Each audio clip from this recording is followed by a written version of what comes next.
Hello बच्चों, मैं हूं राजीव और मैं आप लोगों को आज पढ़ाने जा रहा हूं डिफरेंशिएशन। ठीक ना, ये नया चैप्टर है। नया चैप्टर स्टार्ट हो गया। बात ये है कि आप विदाउट डिफरेंशिएशन और इंटीग्रेशन 12th का कोई भी चैप्टर कंप्लीट नहीं कर सकते हो। मैं सिर्फ मैथ की बात नहीं कर रहा हूँ, मैथ, फिजिक्स, केमिस्ट्री तीनों, उसमें डिफरेंशिएशन बहुत इंपॉर्टेंट होते हैं, साथ साथ में इंटीग्रेशन भी। तो जब तक आपका डिफरेंशिएशन क्लियर नहीं होगा, इंटीग्रेशन भी क्लियर नहीं होगा। जिस तरह आपको ज़िंदगी जीने के लिए एक अच्छी कैरियर की ज़रूरत होती है, उसी प्रकार आपको 12th में एक अच्छा नॉलेज पाने के लिए डिफरेंशिएशन होना आवश्यक है। क्लियर है ना? अब हम लोग बात कर लेते हैं कि डिफरेंशिएशन है क्या, इसका उपयोग कहाँ है।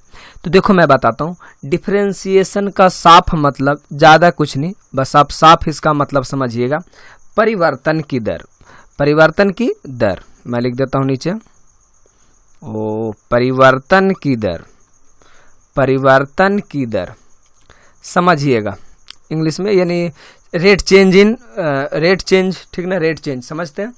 अब क्या होता है ना, समझिए, जिस प्रकार वेलोसिटी चेंज होता है टाइम के रिस्पेक्ट में, वेलोसिटी फिजिक्स की बात है जी, फिजिक्स, वेलोसिटी चेंज होता है टाइम के सिरे। ठीक है ना। और क्या होता है, डिस्प्लेसमेंट टी के रूप में, डिस्प्लेसमेंट। अब बात करोगे सर क्या आपने फिजिक्स पढ़ाना शुरू कर दिया? अरे बउआ नहीं, थोड़ा सा मैं एग्जांपल ले लेता हूँ।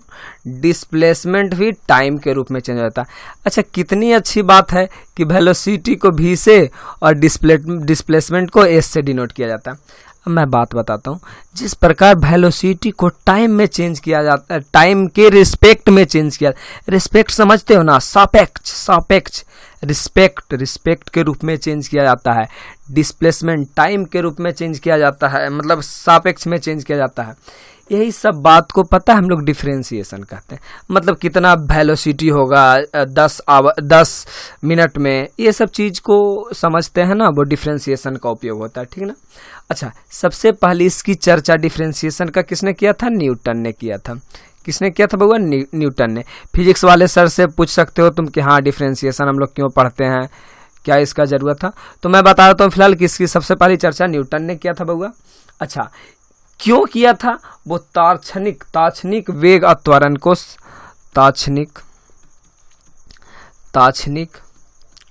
वेग और त्वरण को परिभाषित करने के लिए उसने डिफरेंशिएशन का उपयोग किया था। क्लियर है? बात समझ में आ गया ना? मतलब साफ शब्दों में हम कह सकते सर वो क्या चीज़ है, डिफरेंशिएशन क्या है? तो कहना परिवर्तन की दर को मैं क्या कहता हूँ? वेलोसिटी का, परिवर्तन की दर को मैं डिफरेंशिएशन कहता हूँ। जैसे वेलोसिटी को टाइम के सापेक्ष में कैसे चेंज किया जाए, डिस्प्लेसमेंट को टाइम के रिस्पेक्ट में कैसे चेंज किया जाए, मतलब सापेक्ष में चेंज होता है ना, वही चीज़ को। ठीक है ना। ये सब बकवास की बातें थी, थोड़ी सी समझ में आ गया तो ठीक ठाक है। ज़्यादातर बातें हम लोग करेंगे कि हम लोग प्रॉब्लम कैसे करेंगे। ठीक ना। अच्छा जी, यहाँ तक तो क्लियर है। अब बात आती है कि कैसे इसको डिनोट किया जाता है। तो देखो इसको कैसे डिनोट किया जाता है। ठीक ना, कैसे इसको डिनोट किया जाता है समझिए। तो डिनोट ऐसे किया जाता है, देख समझिए कैसे डिनोट किया जाता है। सबसे पहली बात, जैसे मुझे x का dc करना है तो हम लिखते हैं x का dc करेंगे, और किसके रिस्पेक्ट में? तो x के रिस्पेक्ट में करेंगे तो dx होगा। अभी बात नहीं समझ में आया, प्रॉब्लम होगा ना, और मजा आएगा, मैं समझाता हूँ। जैसे कोई कहेगा y का dc क्या होगा, तो y का dc, तब y का dc किसके रिस्पेक्ट में बउआ? तो x के रिस्पेक्ट में, तो x के रिस्पेक्ट में। क्लियर है ना? फिर से कोई कहेगा z का dc करो, तो z का dc किसके रिस्पेक्ट में? x के, तो x हुआ। क्लियर है ना? कोई कहेगा कि जे नहीं भाई तुम कुत्ता का dc करो, तो कुत्ता का dc मतलब d कुत्ता बटा किसके रिस्पेक्ट में? बिल्ली के रूप में, तो d बिल्ली। क्लियर है ना? हम लोग ज़्यादातर चर्चा x के रिस्पेक्ट में करेंगे, अभी x के रिस्पेक्ट में ज़्यादातर चर्चा करेंगे। ठीक ना। जैसे कोई कहेगा ना कि log का dc करो, तो हम लिखेंगे log, और dc करना है तो आगे d लगाएंगे, कहेंगे किसके रिस्पेक्ट में? तो dx के रिस्पेक्ट में। क्लियर है ना? यहाँ तक बात समझ में आ गया? चलिए जी, यहाँ तक तो कोई दिक्कत नहीं होना चाहिए। अब कोई कहेगा कि यूट्यूब का dc करो, तो यूट्यूब का डीसी करना है तो डी आगे लगा देंगे, किसके रिस्पेक्ट में, एक्स के रिस्पेक्ट में, तो नीचे लिखेंगे डी एक्स। क्लियर हो गया जी, यहाँ तक बात समझ में आया है, क्लियर हो गया ना। अच्छा जी, अच्छा समझिए, मैं फार्मूला बाय फार्मूला एक एक को क्लियर करते जाऊंगा, बस ध्यान देना, बिल्कुल समझ में आ जाएगा, ठीक ना। तो पहला आता फार्मूला, आपसे पहला फार्मूला ये पूछेगा बाबू कि आपसे ये पूछेगा कि x का डीसी क्या होगा, क्या होगा, तो x का डीसी होगा 1। अच्छा थोड़ा सा और समझ लेते हैं, ऐसे भी अगर माथा, जैसे कि ये आपको कुत्ता का डीसी करना है तो डायरेक्ट अगर कुत्ता के पावर ऐसे माथा पर लिख देना तो समझिएगा किसको डीसी करना, ठीक ना। अगर ऐसे ना लिख के डी बटा डी एक्स ना लिख के, मतलब इतनी बात को, या डी बटा डी एक्स, इतनी बात को मैं इस डैश के द्वारा सूचित कर सकता हूँ। कोई कहेगा कि एक्स का डीसी करना है तो एक्स पे माथा पर ऐसे कर दिया, मतलब डीसी करना है। कोई कहेगा लॉग का डीसी करना है तो बउआ माथा पे ऐसे कर दिया तो डीसी हो गया। क्लियर है ना, सारी बात समझ में आ रही है। अच्छा समझ लेते हैं, पहला फार्मूला आपका ये है, एक्स का डीसी 1 होता है। क्लियर है ना। अच्छा अभी फार्मूला सिर्फ कॉपी निकालिएगा और एक एक फार्मूला को लिखते चलिएगा, बाद में मैं याद करने का तरीका दे दूंगा, उसका एकदम बिल्कुल सटीक तरीका दे दूंगा, वो याद हो जाएगा। फिलहाल कॉपी निकालिएगा और एक एक प्रॉब्लम के साथ, एक एक फार्मूला के साथ लिखते चलिएगा, ठीक है ना, बिल्कुल समझ में आ जाएगी। पहला फार्मूला है कि एक्स का डीसी 1 होता है। अब बताओ भाई, अच्छा कोई पूछेगा सर कैसे 1 होता है, तो वो चीज़ हम लोग पूरा फार्मूला हम लोग 11th में फर्स्ट प्रिंसिपल डेरिवेशन से सिद्ध करना होता था 11th क्लास में, तो समझ लो कि हम लोग 11th क्लास में सिद्ध कर चुके हैं। फिलहाल 12th क्लास में हम लोग बस फार्मूला का उपयोग करेंगे, सिद्ध नहीं करेंगे, ठीक है ना। तो एक्स का डीसी 1 होता है। क्लियर है ना, कैसे होता है बाद में मैं इसी वीडियो में बता दूंगा। फिलहाल दूसरा देखते हैं हम। दूसरा वीडियो आपका एक्स का पावर n का डीसी क्या होता है, तो एन एक्स n माइनस 1। अब समझिएगा मेरी बातों को कैसे, एकदम गौर से, इस पर मैं एग्जांपल दूंगा। अब एग्जांपल नंबर इसका 1 देखिए कैसे इस पर बनेगा जी। जैसे आपसे कोई पूछ दिया बाबू कि x के पावर 3 का डीसी क्या होगा, ऐसे कर दिया, मतलब डीसी क्या होगा, तो समझिए क्या होगा। देखो पावर में जो रहता है ना, देखो इस फार्मूला तो ही पावर में जो था देखो आगे आ गया है, जो पावर में था कहाँ चला गया है, आगे आ गया है, और पावर में 1 को घटा दिया है।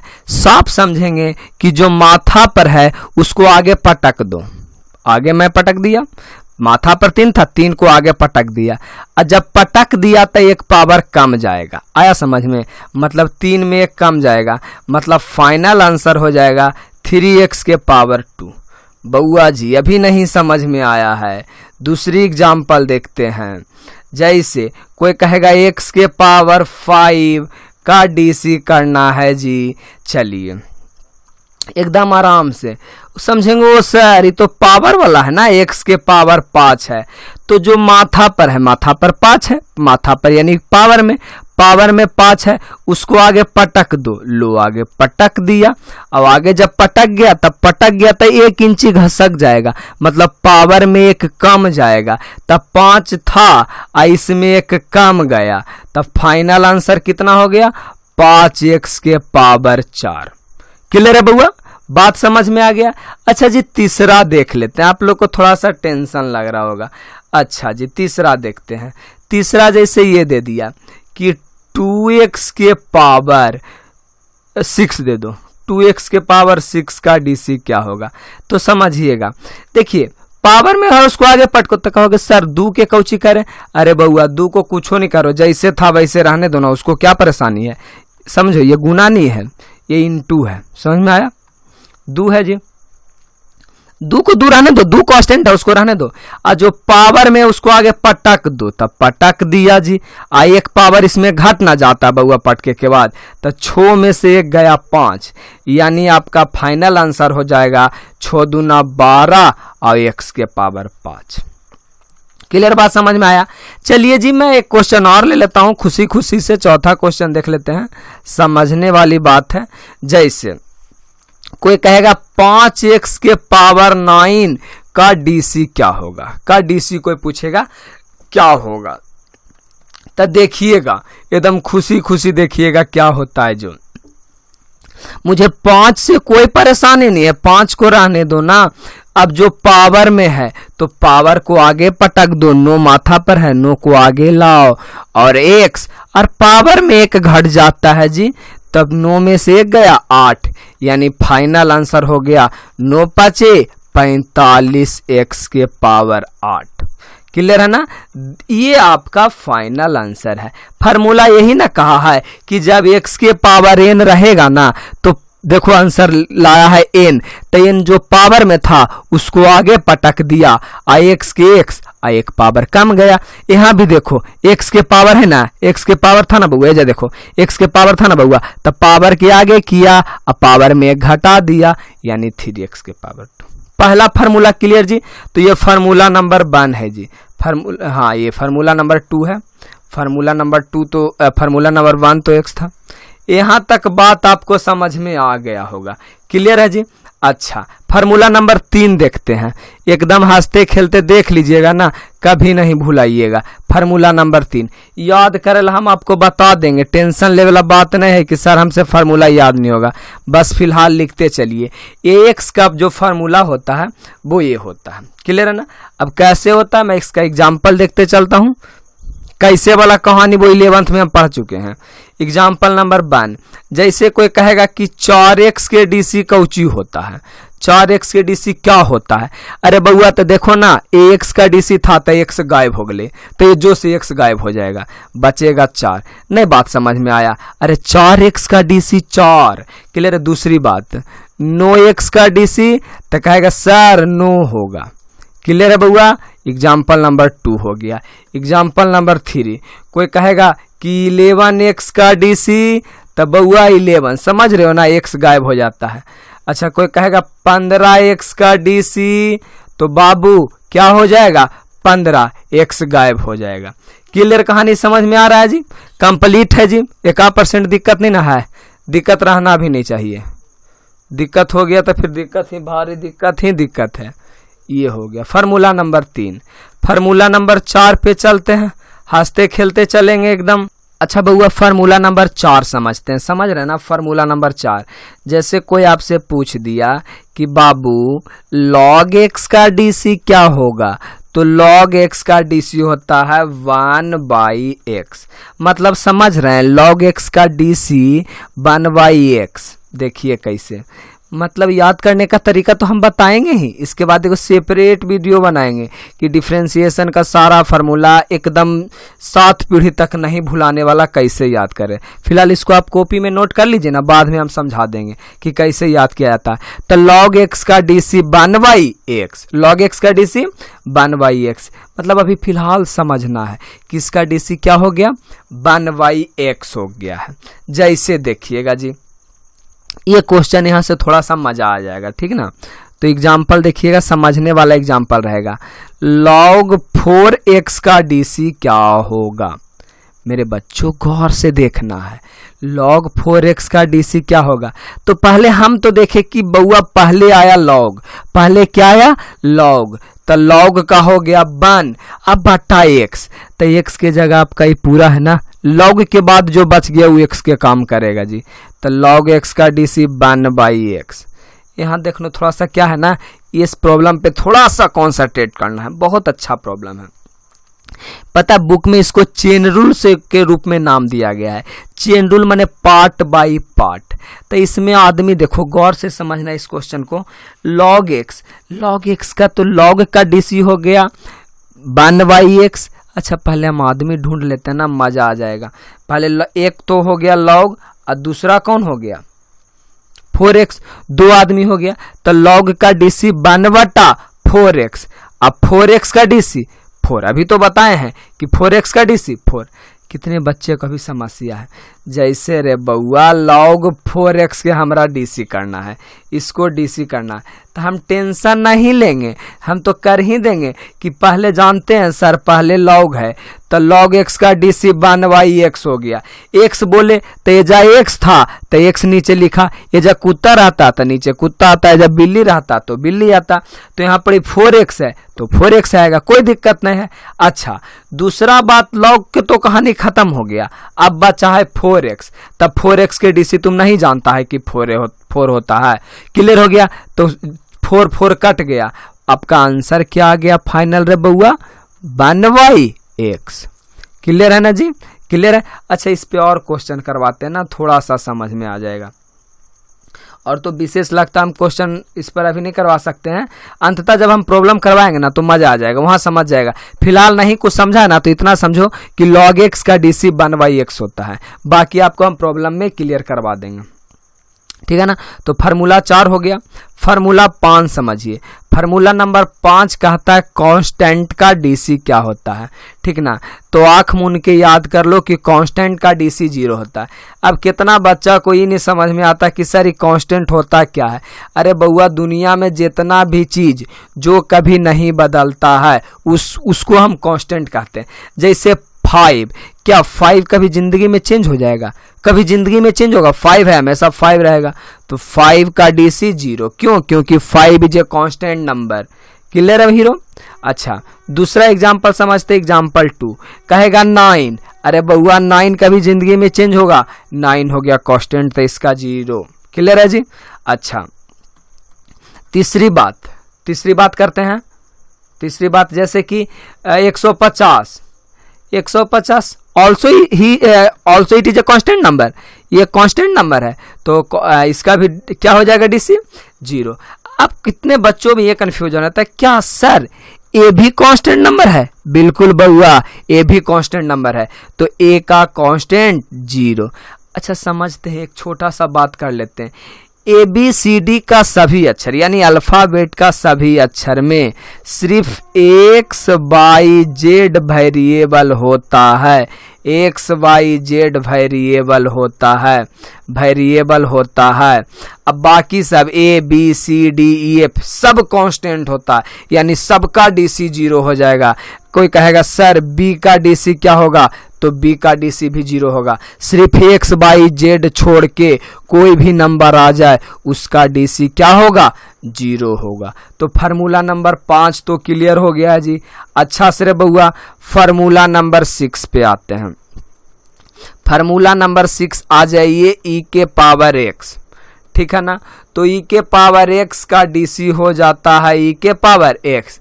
एरा में कोई कहे के बात नहीं है, e के पावर x का डीसी हो गया e के पावर x। अब कुछ बच्चों के साथ इसमें परेशानी होगा, एग्जाम्पल करवाएंगे ना तो आराम से सिर्फ समझिएगा ना बउआ, जिंदगी में कहीं नो तकलीफ नहीं होगा। अच्छा, एग्जाम्पल देते हैं, नहीं तो एग्जाम्पल करते करते हम लोग सीख जाएंगे। अगर कुछ अभी प्रॉब्लम होती है तो उम्मीद करता हूं प्रॉब्लम नहीं होगा। मतलब e के पावर x रहेगा तो जैसन था उसका डीसी वैसने हो जाता है, यानी e के पावर x का e के पावर x। जैसे रे बाबू, जैसे कोई कह देगा ना कि e के पावर 4x के डीसी बताओ, तो समझो रे बउआ आराम से।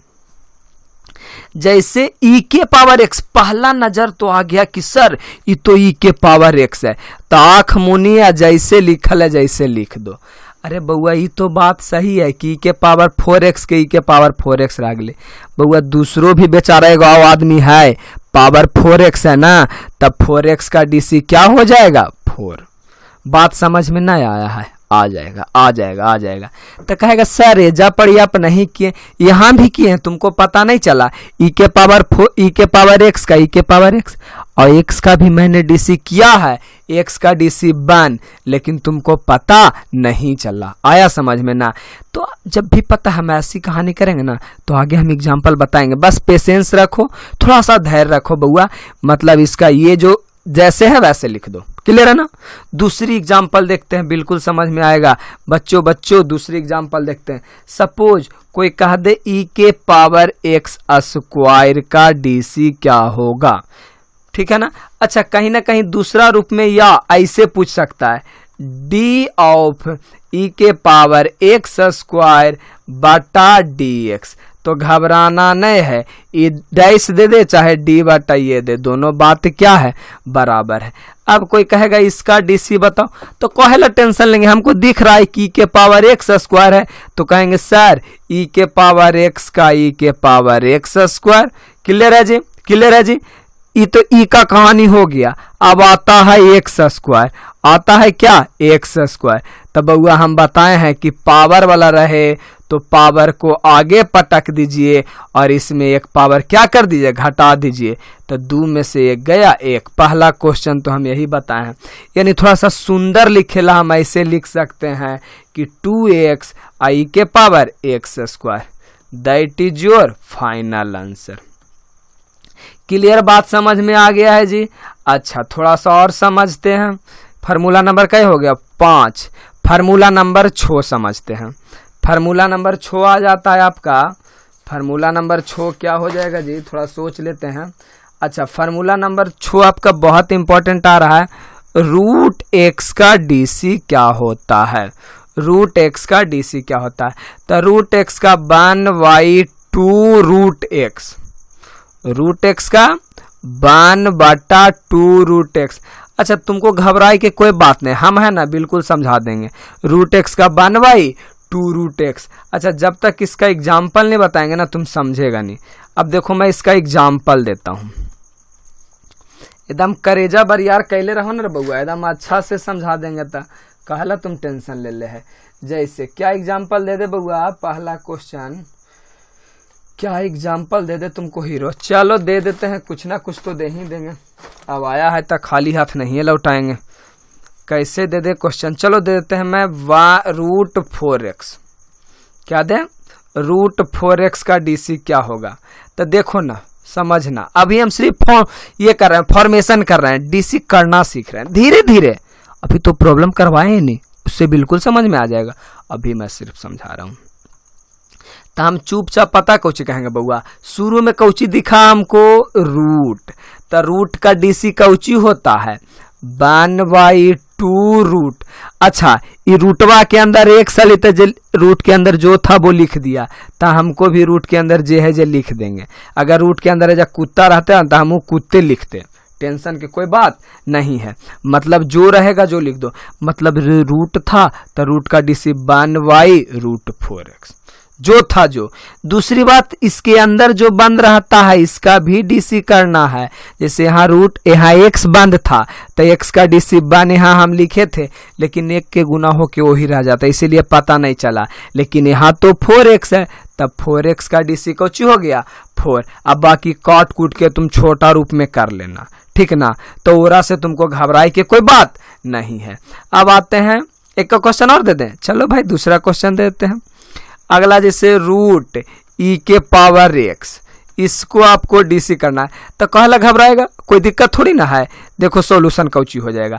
पहले आ गया रूट, तो रूट की आंख मूंद के देख लो कि रूट के डीसी क्या होता है, क्या होता है रूट का डीसी 1/2 रूट। हाँ परेशानी है कि अगर अंदर x रहता तो x लिखा था, लेकिन मेरे पास है e के पावर x तो e के पावर x। अब अंदर वाला का डीसी यानी e के पावर x तो इसका भी हो जाएगा e के पावर x। डीसी तो सेम होता है। बाकी पता एग्जाम्पल बताएंगे ना बउआ तो एकदम फारे फार तोड़ रहे हैं। सिर्फ अभी आपको नहीं समझ में आता तो सिर्फ फार्मूला समझिए कि फार्मूला नंबर 6 e के पावर रूट x के 1/2 रूट x। क्वेश्चन करवाएंगे ना बिल्कुल समझ, बस खाली थोड़ा सा धैर्य बनाए रखो, धैर्य बनाना ही पड़ेगा। फार्मूला नंबर 6 तो हो गया। फार्मूला नंबर 7 देखते हैं क्या है जो। फार्मूला नंबर 7 देखते हैं। फार्मूला नंबर 7 क्या आता है। अच्छा a के पावर x, इसका पता है क्या हो जाएगा बउआ, a के power x into log a। कोई कहेगा सर a कौची है रे बउआ, तो ये जे कांस्टेंट, ए जो है क्या है, कांस्टेंट है। जैसे आपके पास देखिए ना फार्मूला कैसे आएगा, एग्जाम्पल देखिए कैसे आएगा। जैसे आएगा 4 के पावर x का डीसी बताओ क्या होगा। तो कहला हम टेंशन लेंगे, a के पावर x जैसे था वैसे लिख दो, मतलब a के power x into log. Clear. a Teja जरिया में ए था तो ये लिखा, मेरे जरिया में 4 है तो 4 लिखेंगे। समझ रहे हो ना, ए के पावर एक्स का ए के power x into log A, your final answer. एक और दे देते हैं, तुम काहे टेंशन लेगा भाई कि सर हमको छोड़ दिए। तो इसका क्या होगा डीसी, तो देखो देख रहा है हमको कि ए के पावर एक्स है, दिख रहा है, तो बउआ ए के पावर एक्स के जैसे फिर कहता है लॉग ए, तो लॉग अब 5 है तब 5 हो जाएगा। क्लियर है ना, क्लियर है जी। अब देखते हैं हम आराम से फार्मूला नंबर 8, इसको कवर कर लीजिए कि ये फार्मूला नंबर 7 है। इसको सबको कॉपी पर लिख लीजिएगा, ठीक ना, फार्मूला नंबर 7। अच्छा यहाँ पे हम अगला फार्मूला समझते हैं। अच्छा अगर काउंटिंग में कभी दिक्कत हो जाए ना तो बुरा नहीं मानिएगा, काहे कि वो क्या है ना, पढ़ने टाइम हम बचपन में थोड़ा सा इधर उधर ज़्यादा कर लिए थे, समझ रहे हो क्या, कहे कि मतलब बचपन में हम नहीं पढ़े हैं, काउंटिंग के समय भाग गए थे, तो काउंटिंग में दिक्कत हो सकता है, उसको थोड़ा सा तुम देख लेना। अब कोई कहेगा फार्मूला नंबर 8 कि सर कि 1 के पावर एक्स का डीसी कौच होगा, तारे बउआ 1 के पावर एक्स का डीसी होगा 1 बटा माइनस में 1 बटा एक्स स्क्वायर। क्लियर बात समझ में आया है जी, क्लियर बात आया है। अच्छा क्वेश्चन आएगा ना तो तुमको दिख जाएगा, इसमें प्रॉब्लम सेम टू सेम इसमें आएगा कि 1 बटा एक्स का डीसी माइनस में 1 बटा एक्स स्क्वायर। यहाँ से तुमको घबराने वाला कोई विशेष वैसन बात नहीं है।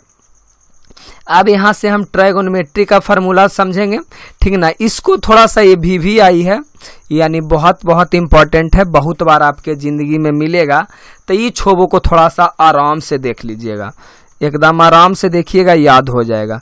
बस आराम से देखिएगा ना तबे याद होगा कि साइन एक्स का डीसी जो होगा वो कॉस एक्स होगा। क्लियर बात समझ में आ गया है जी। अच्छा जी, दूसरा बात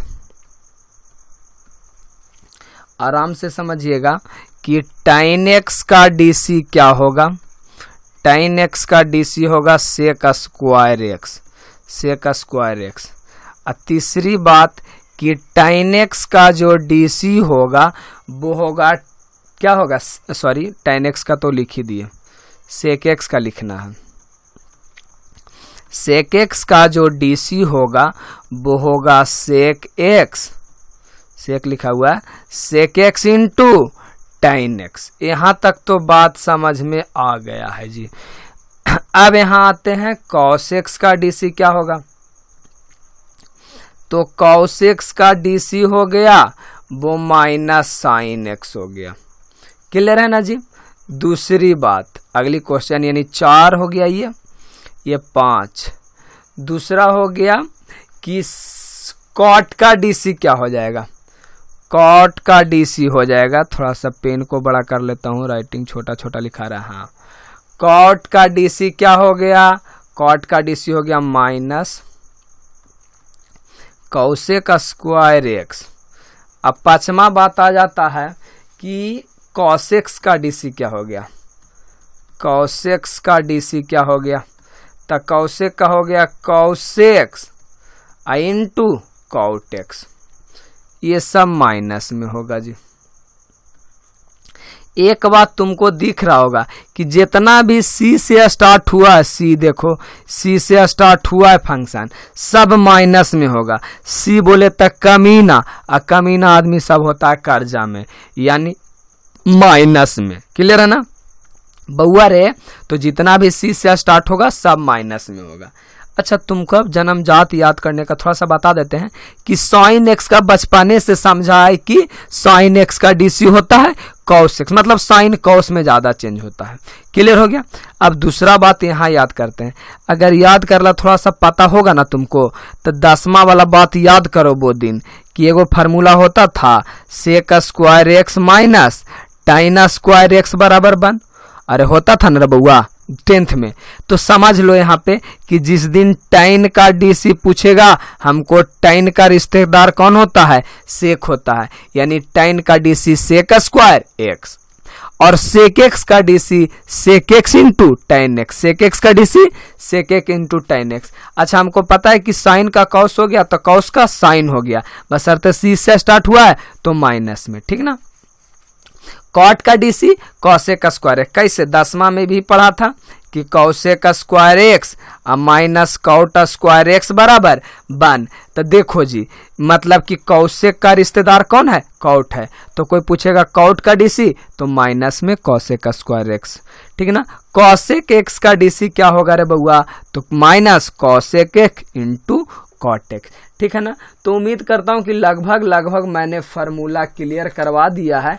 अच्छा, बात आती है प्रॉब्लम की, तो प्रॉब्लम मैं अगले वीडियो में बिल्कुल करवा देता हूं, समझ में आ जाएगा बउआ। सिर्फ इसमें मैंने फार्मूला का फॉर्मेशन किया है, फार्मूला को बताया है। सारी बात को कॉपी में लिख लीजिएगा, विशेष कुछ बात नहीं है। बाकी प्रॉब्लम करवाऊंगा, बिल्कुल समझ में आ जाएगा, ठीक है ना। तो thanks for watching this video. मिलते हैं अगले वीडियो में। लव यू बच्चों, देखते रहिए और बने रहिए मेरे साथ, ठीक ना। Love you.